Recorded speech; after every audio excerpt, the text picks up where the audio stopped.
Bienvenue sur edu.ch. Dans cette vidéo, dans cette série de vidéos, je verrai encore comment je m'organise pour vous les présenter.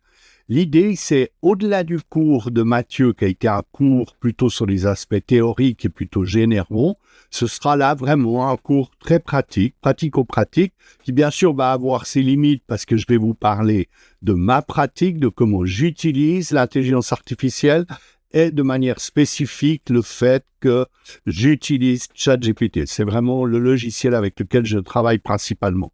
J'ai la possibilité d'accéder sur Gemini, j'accède sur Grok, j'accède sur différents programmes que vous connaissez.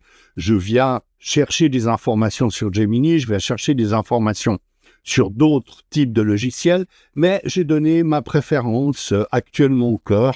On est là en juin 2026, j'ai donné ma préférence à ChatGPT.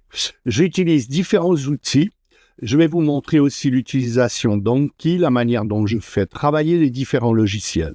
Je travaille sur l'apprentissage de la langue hébraïque, qui est une langue très difficile, que je lisais en tant que lecteur de l'Ancien Testament. Je cherchais au fond à lire cette langue dans le texte, donc c'était déjà quelque chose qui était de l'ordre simplement de l'écrit et d'une langue qui était au fond un peu stabilisée dans le cadre du texte.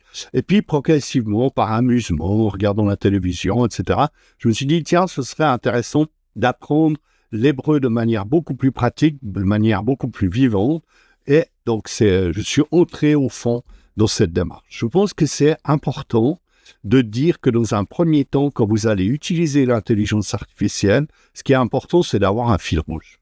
Et pour avoir ce fil rouge, eh bien, vous êtes obligé, au fond, de prendre ou de réfléchir quels sont vos objectifs. Quels sont les objectifs que vous voulez atteindre? Et bien sûr, avant cela, ou en complément, eh bien, vous devez ajouter à savoir à quel niveau vous êtes actuellement dans une langue. Et donc, vous allez vous demander aussi, est-ce que vous voulez apprendre la pratique orale? Est-ce que vous voulez apprendre la pratique de lecture? Est-ce que vous voulez apprendre la traduction? Enfin voilà, à quel niveau vous travaillez? Et puis c'est vrai que pour beaucoup de personnes, eh bien, il y a la langue basique, la langue de tous les jours, qui est un apprentissage de base. Et puis il y a peut-être un intérêt plutôt à un domaine spécifique, le domaine de l'éducation, le domaine de la politique, le domaine de l'information en général. Et ça, bien sûr, ça vient, j'ai envie de dire, dans un troisième temps. Ça veut dire que vous allez travailler la langue à un niveau qui est celle du thème que vous allez favoriser.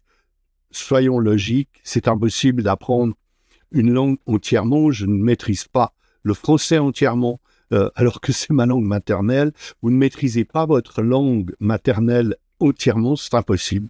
La langue est beaucoup trop large, le vocabulaire est beaucoup trop large. On le voit suffisamment dans les jeux à la télévision, on voit bien que les personnes sont régulièrement confrontées, ou bien par exemple dans l'excellent jeu de la radio romande, les décodeurs, on est régulièrement confrontés à cette problématique de mots que l'on ne connaît pas. Donc là, la question, elle est de différencier les niveaux. Je vous présenterai cette procédure et on verra progressivement comment travailler, comment poser les objectifs et comment aller à la recherche des outils qui vous seront utile. Et aujourd'hui, c'est pas ça qui manque.